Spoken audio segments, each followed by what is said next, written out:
আসসালামু আলাইকুম গাইস, সবাই কেমন আছেন? আশা করি সবাই ভালো আছেন। আলহামদুলিল্লাহ আমিও ভালো আছি। আর স্বাগত সবাইকে আমার ইউটিউব চ্যানেল এটি রান্নাঘর থেকে। আজকে আমি আপনাদেরকে নতুন একটি রেসিপি বানানো দেখাবো। সেটা হলো বাসমতি চাউলের চিকেন বিরিয়ানি। আপনারা কিভাবে বাসমতি চাউলের বিরিয়ানি পাক করবেন, সেই রেসিপিটা আমি আজকে আপনাদেরকে বানিয়ে দেখাবো। চলুন সবাই আমার সাথে থাকুন এবং আমার চ্যানেলটাকে যারা সাবস্ক্রাইব করেনি এখনই সাবস্ক্রাইব করে দেন এবং লাইক শেয়ার কমেন্ট করতে ভুলবেন না অবশ্যই। চলুন আমরা রেসিপিতে যাই। আমি একটা পাত্রে 4 কেজি মতো পানি নিয়েছি। সেটার মধ্যে আমি কালো গোলমরিচ এবং দারচিনি ও এলাচ এবং কাঁচামরিচ আমি ঢেলে দিয়ে পানিটা ভালো করে ফুটিয়ে নিয়েছি। এখন এটার মধ্যে আমি বাসমতি চাউল দিয়ে দিব। আমি একটা পাত্রে আগে থেকে বাসমতি চাউল এবং পানি দিয়ে ভিজিয়ে নিয়েছি। আপনারা এই চাউলটাকে 1 ঘন্টা বা আধা ঘন্টার মতো আপনারা ভিজিয়ে রাখতে পারেন। আধা ঘন্টার মতো ভিজালেই সবচেয়ে পারফেক্ট। তো আমি একটু বেশি ভিজিয়েছি, আমার অন্য কাজ ছিল, তো সেজন্য আমি এই চাউলটা একটু বেশি ভিজিয়েছিলাম। তো আপনারা ভিজানোর পরে চালটা ধুয়ে ছেঁকে নেবেন। আমার চাল ধোয়া হয়ে গেছে। এখন আমি বাসমতি চাউলটা গরম পানির মধ্যে দিয়ে দিব।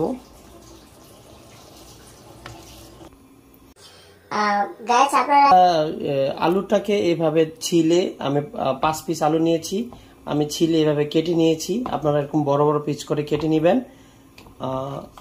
আর খেয়াল রাখবেন যে আলুগুলো যেন ছোট না হয়ে যায়। একটা যদি ছোট হয় আলুটাকে 2 পিস করবেন, আর বড় হলে 3 পিস। আমি 5 পিস আলু এখানে নিয়েছি। আমি একটি পেঁয়াজ ছিলে নিয়েছি। এটাকে আমি কেটে নিব, চিকন চিকন করে ছোট ছোট করে কেটে নিব, এটা ব্রেস্তা করার জন্য। ওকে,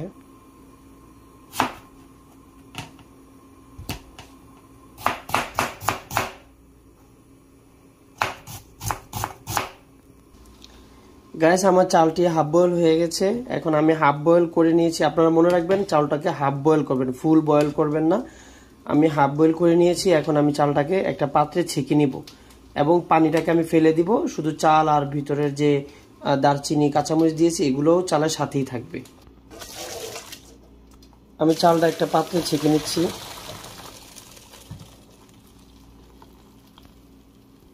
আমি পেঁয়াজ বেরেস্তা করার জন্য আমি তেল ঢেলে নিব এখানে। আপনারা মনে রাখবেন এই তেল দিয়ে পেঁয়াজও বেরেস্তা করব, সাথে এটা দিয়ে আমি আলু ফ্রাই করব, প্লাস আমি চিকেনটাও ফ্রাই করে নিব হালকা। আপনারা অবশ্যই খেয়াল রাখবেন যে পেঁয়াজ বেরেস্তা করতে হলে যদি দেশি পেঁয়াজ হয় তাহলে সেটা অবশ্যই বেরেস্তা হবে। আর যদি ইন্ডিয়ান বা মিশরি অথবা ইয়েমেনি পেঁয়াজ হয় তাহলে ওটা তো বেরেস্তা হবে না, ওটা খুব নরম থাকবে। সেজন্য আপনি পেঁয়াজটা কাটার পরে আপনি এটার সাথে কিছু কর্নফ্লাওয়ার দিয়ে নেবেন। কর্নফ্লাওয়ার দিয়ে এটা ভালো করে মিক্স করে তারপর আপনারা ভাজবেন। দেখবেন খুব মচমচে এবং খুব সুন্দর একটা কালার আসবে। আমার তেল গরম হয়ে গেছে। এখন আমি তেলের মধ্যে পেঁয়াজগুলো ছেড়ে দিব। আমি এখানে একটা মুরগি নিয়েছি, 1.5 কেজি পরিমাণ সাইজের একটা মুরগি নিয়ে আমি এভাবে ছোট ছোট পিস করে নিয়েছি। দেখুন আপনারা ঠিক এভাবেই পিস করে নেবেন। বেশি ছোট হলে কিন্তু মাংসগুলো ভেঙে যাওয়ার চান্স থাকবে। আর আপনি একটু বড় করে নিলে আপনার মাংসগুলো ভাঙবে না, প্লাস ছুটবেও না। মাংসগুলো ফ্রাই করার জন্য আমি এখানে একটু হলুদ দিয়ে নিচ্ছি হালকা করে। তো আমি একটু লবণ দিয়ে নিয়েছি এখানে। লবণ দিয়ে এটা ভালো করে মিক্স করে তারপর এটাকে আমি ফ্রাই করব। আর আমার পেঁয়াজের বেরেস্তাগুলো হয়ে গেছে। এখন আমি এগুলো উঠিয়ে নিব। দেখুন এগুলো কি সুন্দর বাদামি কালার চলে আসছে এবং এগুলো ঠান্ডা হলে একদম পুরো মচমচে হয়ে যাবে।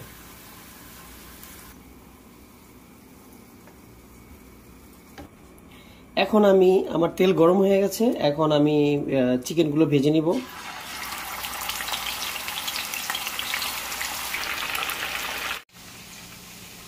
এখন আমি আলুগুলো ফ্রাই করে নিব। আমি বড় বড় পিস করে আলু কেটে নিয়েছি। এখন এগুলো আমি ফ্রাই করতেছি। আমার আলু ফ্রাই করা শেষ। এখন আমি বিরিয়ানি বসানোর যে কাজটা ওটা করব। আমি একটা পাত্রের মধ্যে বিভিন্ন মশলা নিয়ে মশলাগুলো নিয়েছি। সেখানে আছে টমেটো সস আছে 2 কাপ পরিমাণ এবং টক দই আছে 50 গ্রাম পরিমাণ, 2 চা চামচ মরিচের গুঁড়ো ও পরিমাণ মতো লবণ দিয়েছি। এখানে জিরের গুঁড়ো দিয়েছি, ধনিয়া গুঁড়ো দিয়েছি, গরম মশলা দিয়েছি এবং জৈত্রিক, জয়ফল এবং পোস্তদানা ও সাদা গোলমরিচের গুঁড়োও দিয়েছি। আর সাথে আমি অ্যাড করে নিয়েছি দারচিনি, এলাচ ও আলু বোখারা, কিশমিশ। এখন আমি দিয়ে নিব তার সাথে পেস্তা করা পেঁয়াজের গুঁড়ো,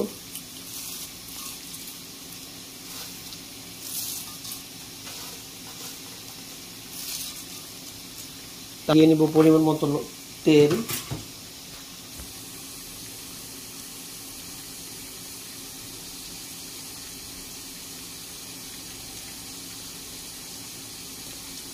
এখন এটাকে আমি ভালো করে মিক্স করে নিব।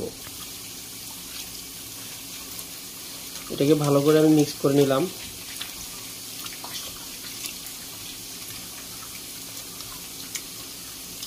দেখুন কি একটা বিরিয়ানি সেন্ট চলে আসছে এখনই, খুব সুন্দর একটা ফ্লেভার মশলা থেকে। আপনারা অবশ্যই একটু নারকেল বাটা এবং বাদাম বাটা এগুলোও দিবেন, টক দই দিবেন। এখন আমি মাংসগুলো ঢেলে দিচ্ছি মশলার মধ্যে, দিয়ে মাংসগুলো আমি ভালো করে মিক্স করে নেব।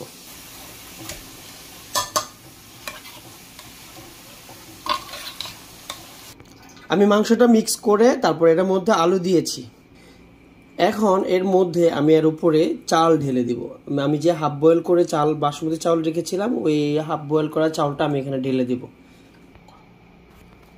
আমি চালটা দিচ্ছি। আপনারা সমান লেভেল করে দিবেন, যাতে করে কোথাও উঁচা নিচা না হয়, চাল কম বেশ না হয়, সমান করার চেষ্টা করবেন।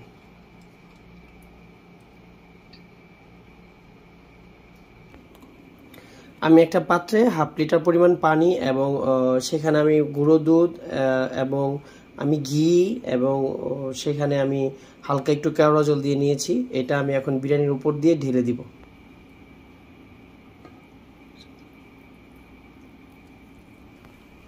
এখন আমি এটা লাস্ট পর্যায়ে চলে আসছে। এখন আমি এটার উপর দিয়ে আমি কিছু ব্রেস্তানি দিয়ে নিচ্ছি। এখন আমি এটাকে ঢেকে দিব। তবে ঢেকে দেওয়ার একটা সিস্টেম আছে, যেহেতু আমি এটাকে দম দিব, সেহেতু এটাকে ঢেকে দিতে হবে, চারো সাইড দিয়ে ময়দা লাগাইতে হবে। আমি এটাকে আপনাকে দেখাচ্ছি আপনাদেরকে। এই যে আপনারা এইভাবে সাইডে একটা ময়দা কাই গুলে তারপরে আপনারা সাইড দিয়ে এভাবে দিয়ে দিবেন। শেষ, আমি সাইড আমার কাই দেওয়া শেষ। এখন আমি এটাকে ফাইনালি ঢেকে দিব এবং আপনারা খেয়াল রাখবেন, এটা ঢেকে দেওয়ার পর আপনারা অবশ্যই 5 থেকে 7 মিনিট আপনারা ফুল হিট দিয়ে এটাকে মানে পানিটা ফুটিয়ে নেবেন। ভিতরে যে পানিটা আমি এক্সট্রা দিয়েছি ওটাকে ফুটিয়ে নেবেন। তারপর আপনারা একদম নিভু নিভু জাল দিয়ে 40 মিনিট আপনারা রেখে দিবেন। আমি এখন এটাকে ঢেকে দিচ্ছি।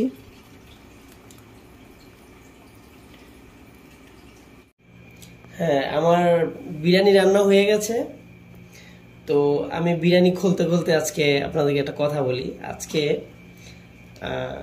আমি থাকি হচ্ছে আমেরিকার নিউ অরলিন্সের লুইজিয়ানা। তো আজকে আমার ওয়াইফ বাইরে গিয়েছিল আমার সাথে। তো ওর খুব বিরিয়ানি খেতে ইচ্ছা করতেছিল, এটা পাশে ও আসতেছিল। তো ইন্ডিয়ান একটা মন্দিরে সম্ভবত বিরিয়ানি পাক করছে ওনারা। তো আজকে ওর খুব বিরিয়ানি খেতে ইচ্ছা করতেছিল। এখন ও তো বিরিয়ানি তেমনটা রান্না করতে পারে, বাট মানে ওরকম রেস্টুরেন্ট স্টাইলের হয় না। তো আমার বলতেছে যে হাজবেন্ড তাদের স্ত্রীর জন্য এত কিছু করে, তুমি আমার জন্য একটু বিরিয়ানি রান্না করে খাও। তো আসলে দর্শক, আমি আসলে এই উদ্দেশ্য করে আজকে এই বিরিয়ানিটা ওর জন্য রান্না করছি। আমরা ইউএসএতে, আমেরিকাতে নতুন আসছি। তো আপনারা সবাই আমাদের জন্য দোয়া করবেন এবং আমাদের চ্যানেলের পাশে থাকবেন, আমাদেরকে সাপোর্ট করবেন। তো দেখি আমার বিরিয়ানিটা কেমন হয়েছে। আমি একটু খুলি এটা।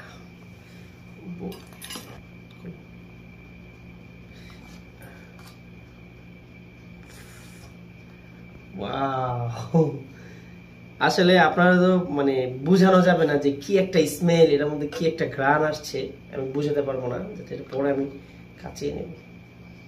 অনেক সুন্দর একটা স্মেল আসছে। এটা হচ্ছে আমাদের বিরিয়ানি। আসলে আমি চেষ্টা করছি যে আসলে বাংলাদেশের অনেক কিছু এখানে নাই, তো আসলে সবকিছু এটাতে দেওয়া সম্ভব হয় নাই। ফুড কালার, আমরা তো ফুড কালার ইউজ করি, ওটাও দেওয়া ইউজ করা হয়নি। এই যে আমাদের বিরিয়ানি হয়ে গেছে, আমি বড় একটা পাত্রের মধ্যে ঢেলে নিছি। দেখুন আমার আলুগুলো এবং মাংসের পিসগুলো ঠিক ইয়ার মতো রয়ে গেছে। জি, অবশেষে হয়ে গেছে আমাদের চিকেন দম বিরিয়ানি। তো আসলে অনেক মজা হয়েছে, আমি একটু টেস্ট করে দেখেছিলাম, এখন আমরা খাবো। তো আপনারা বাসায় এটা ট্রাই করবেন। আমি আমার ওয়াইফকে এটা মানে রেস্টুরেন্টে ও খাইতে চাইছি, এইভাবে রেস্টুরেন্ট স্টাইলে আমি ওর জন্য সাজানোর ট্রাই করছি, জানি না কতটুকু পারছি। তো আমার এই ভিডিওগুলো সম্পূর্ণ ভিডিও কিন্তু আমার ওয়াইফ আমাকে করে দিয়েছে, আর আমি সবগুলো কাজ করছি। তো আপনারা সবাই অবশ্যই আমাদের নতুন চ্যানেলটিকে সাবস্ক্রাইব করবেন এবং কমেন্ট করবেন, শেয়ার করবেন, বেশি বেশি আমাদের সাপোর্ট করবেন, যাতে করে আমরা আরও নতুন নতুন ভিডিও করতে আগ্রহী হই। আর আমরা নতুন আসছি ইউএসএতে, সবাই আমাদের জন্য দোয়া করবেন। সবাই ভালো থাকবেন। আসসালামু আলাইকুম।